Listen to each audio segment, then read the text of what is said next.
افغانستان د کرکټ ملي ډله د افغانستان ویاړ دی او هغه څوک چې دا ډله د طالبانو ډله بولي د افغانستان سره زیاتی کوي. نو د ځینو فعالو ملګرو نه مو هیله دا ده چې په دغه برخه کې خپل غږ پورته کړي. د افغانستان د ښځو د تعلیم په خلاف هیڅکله د افغانستان د کرکټ لوبغاړو خبره نه ده کړې، بلکې دوامداره لابي کړې ده، غږ یې پورته کړی دی د میرمنو د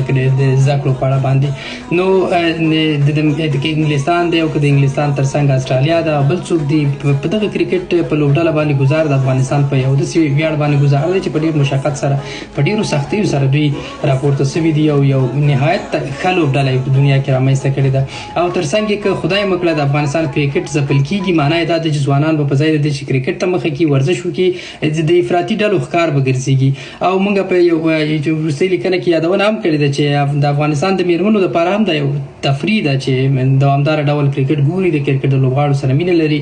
او د کرکټ لوبغاړي د دوی د حقونو غږ پورته کړی دی. نو کرکټ او د افغانستان د میرمنو حقونه د یو بل سره په ټکر کې نه دي، بلکې دا د هغوی ملګرتیا کوي. د افغان کرکټ چې د افغانستان ملي لوبډله ده او د افغانستان د جمهوریت یو سمبول دی، متاسفانه د ځینو شومو کړیو لخوا نه په هغې بریدونه روان دي او هغه دا دی چې د ځینو هیوادونو نه غوښتنه کوي چې دوی سره خپل لوبې لغوه کوي.